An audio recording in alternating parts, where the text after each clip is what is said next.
Once there was a king, a story of Rabindranath Tagore. Throughout his stories, Tagore's main interest in people and the kaleidoscopic of human emotions. As man and woman struggled with the restrictions and prohibitions of contemporary Hindu society. Once there was a king. Once upon a time, there was a king. When we were children, there was no need to know who the king in the fairy story was. It didn't matter whether he was called Shiladitya or Shaliban, whether he lived at Kashi or Kanauj. The thing that made a 7-year-old boy's heart to thump with delight, was this one sovereign truth, this reality of all realities. Once there was a king. But the readers of this modern age are more exact and exacting. When they hear such an opening to a story, they are at once critical and suspicious. They apply the searchlight of science to its legendary haze and ask, which king? The storytellers have become more practiced in their term. They are no longer content with the old indefinite. There was a king, but assume instead a look of profound learning and begin. Once there was a king named Ajatamashru. The modern reader's curiosity, however, is not so easily satisfied. He blinks at the author through his scientific spectacles and asks again, which Ajatamashru? When we were young, we understood all seed things and we could detect the seeds of a fairy story by unerring the science of our own. We never care for such endless things as knowledge. We only cared for truth, and our unsophisticated little heads knew well there the crystal place of truth lay and how to reach it. But by day, we are expected to write pages of facts, while the truth is simply is. There was a king. I remember vividly that evening in Calcutta when the fairy story began. The rain and the storm had been incensed. The wall of the city was flooded. The water was knee-deep in our lane. I had a straining hope, which was almost a certainty, that my tutor would be prevented from coming that evening. I sat on the stool in the far corner of the veranda, looking down the lane, with a heart beating faster and faster. Every minute I kept my eye on the rain, and when it began to diminish, I prayed with all my might, "Please God, send some more rain till 7:30 is over." For I was quite ready to believe that there was no other need for rain except to protect one helpless boy one evening in one corner of Calcutta from the deadly clutches of his tutor. Oh, if not in answer to my prayer, at any rate according to some grosser law of nature, the rain did not give up. But alas, nor did my teacher. Exactly to the minute in the bend of the lane, I saw his approaching umbrella. The great bubbles of hope burst in my breast and my heart collapsed.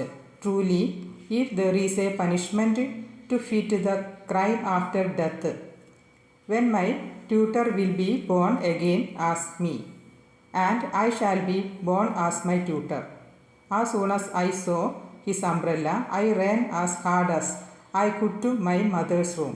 My mother and my grandmother were sitting opposite one another playing cards by the light of a lamp. I ran into the room and flung myself on the bed beside my mother and said, "Mother, the tutor had come and I have such a bad headache. Couldn't I have no lesson today?" I hope No child of immature age will be allowed to read this story, and I sincerely trust it will not be used in textbooks or primers for junior classes. For what I did was dreadfully bad, and I received no punishment whatever. On the contrary, my wickedness was crowded with success. My mother said to me, "All right," and turning to the servant added, "Tell the tutor that he can go back home."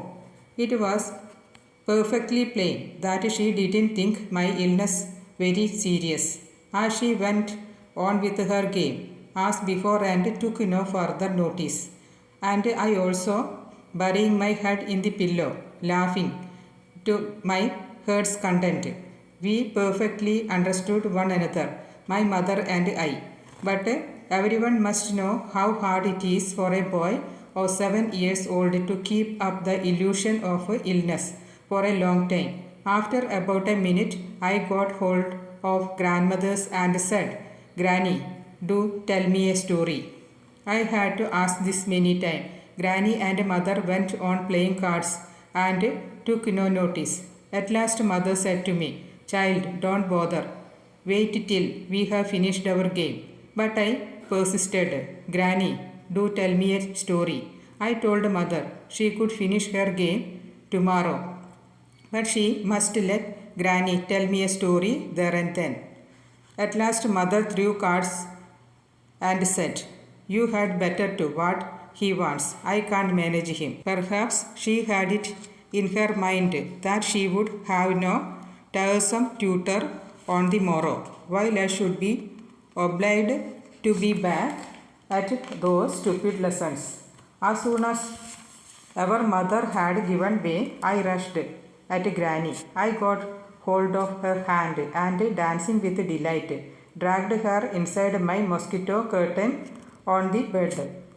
I clutched hold of the bolster with both hands in my excitement and jumped up down with joy. And when I had got a little kitter, said, "Now, Granny, let's have the story." Granny went on.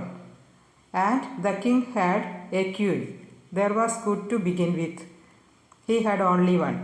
It is usual for kings in fairy stories to be extravagant in queens, and whenever we hear that there are two queens or herds begin to sing, one is sure to be unhappy. But in Granny's story that danger was past. He had only one queen. We next hear that the king had not got any son. At the age of 7, I didn't think there was any need to bother if a man had no son. He might only have been in the way. Nor are we greatly excited when we hear that the king has gone away into the forest to practice austerities in order to get a son. There was only one thing that would have made me go into the forest, and that was to get away from my tutor. But the king left behind with his queen a small girl who grew up into a beautiful princess. 12 years pass away, and the king goes on practicing austerities and never thinks all this while of his beautiful daughter. The princess has reached the full bloom of her youth. The age of marriage has passed, but the king does not return, and the queen pines away with grief and cries, "Is my golden daughter destined to die unmarried? Oh me, what a fate is mine." Then the queen sent men to the king to entreat him earnestly to come back for a single night and take one meal in the palace, and the king consented. The queen cooked with her own hand and with the greatest care 64 dishes. She made a seat for him of sandalwood and arranged the food in plates of gold and cups of silver. The princess stood behind with the peacock tail fan in her hand. The king, after 12 years' absence, came into the house, and the princess waved the fan, lighting up all the room with her beauty. The king looked in his daughter's face and forgot to take his food. At last he asked his queen, "Pray, who is this girl, whose beauty shines as gold, image of the goddesses? Whose daughter is she?" The queen beat her forehead and cried, "Oh, how evil is my fate! Do you not know our own daughter?" The king was struck with amazement. He said at last, "My teeny daughter has grown to be a woman. What else?" The queen said with a sigh, "Do you not know what 12 years have passed by?" "But why did you not give her in marriage?" asked the king. "You were away," the queen said, "and how could I find her a suitable husband?" The king became vehement with excitement. "The first man I see tomorrow," he said, "when I come out of the palace, shall marry her." The princess went on waving her fan of peacock feather, and the king finished his meal. The next morning, as the king came out of his palace, he saw the son of a Brahman gathering sticks in the forest outside the palace gates. His age was about 7 or 8. The king said, "I will marry my daughter to him. Who can interfere with a king's command?" At once the boy was called, and the marriage garlands were exchanged between him and the princess. At this point, I came up close to my wise granny and asked her eagerly, "When then, in the bottom of my heart, there was a devout wish to substitute myself for that fortunate wood gatherer of 7 years old." The night was resonant with the patter of rain. The earthen lamp as my besides was burning low. My grandmother's voice droned on as she told the story, and all these things served to create in a corner of my credulous heart the belief that I had been gathering sticks in the dawn of some indefinite time in the kingdom of some unknown king, and in a moment garlands had been exchanged between me and the princess. Beautiful as the goddess of grace, she had a gold band on her hair and gold earrings in her ears. She had a necklace and a bracelet of gold and a golden waist chain round her waist, and a pair of golden anklets tingled above her feet. If my grandmother were an author, how many explanations she would have to offer for this little story. First of all, everyone would ask why the king remained 12 years in the forest. Secondly, why should the king's daughter remain unmarried all that while? This would be regarded as absurd, even if she could have got so far without a quarrel, till there would have been a great hue and cry about the marriage itself. First, it never happened. Secondly, how could there be a marriage between a princess of the warrior caste and a boy of the priestly Brahman caste? Her readers would have imagined at once that the writer was preaching against our social customs in an underhand way, and they would write letter to the papers. So I pray with all my heart that my grandmother may be born a grandmother again, and not through some cursed fate take birth as her luckless grandson. With a throb of joy and delight, I asked Granny, "What then?" Granny went on, "When the princess took her little husband away in great distress, and built a large palace with 7 wings, and began to cherish her husband with great care, I jumped up and down in my bed and clutched at the bolster more tightly than ever and said, 'What then?'" Granny continued, "The little boy went to school and learned many lessons from his teachers, and as he grew up, his class fellows began to ask him, 'Who is that beautiful lady living with you in the palace with 7 wings?'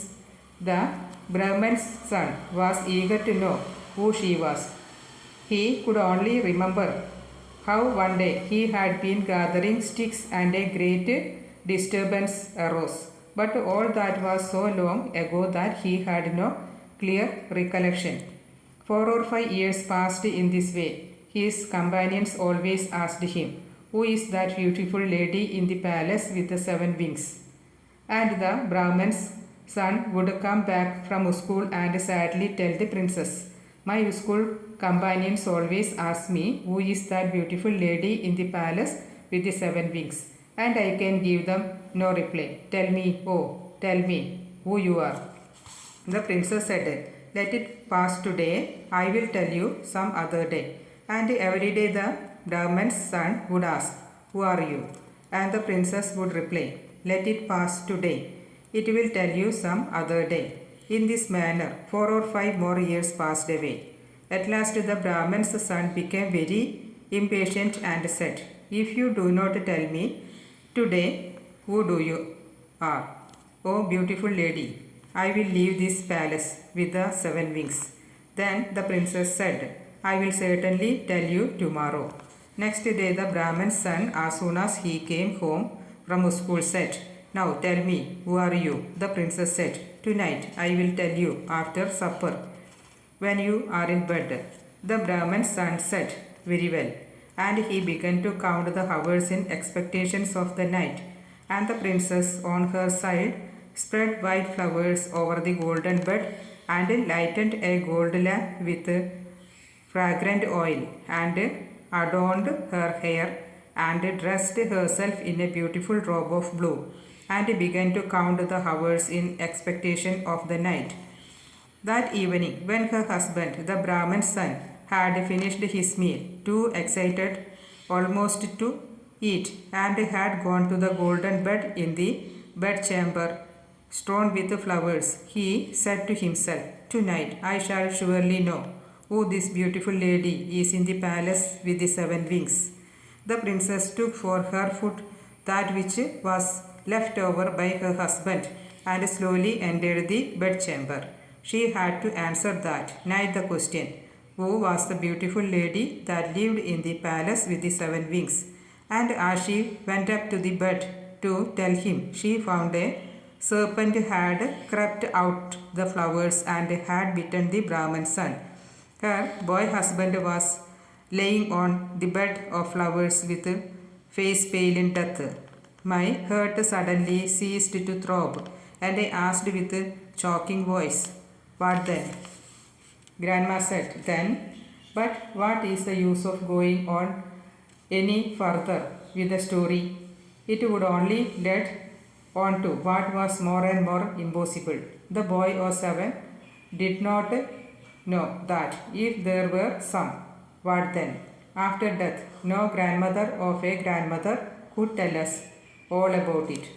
But the child's fate never admits defeat, and it would snatch at the mantle of death itself to turn him back. It would be outrageous for him to think that such a story of one teacherless evening could so suddenly come to a stop. Therefore the grandmother had to call back her story from the ever-shut chamber of the great aunt. But she does it so simply.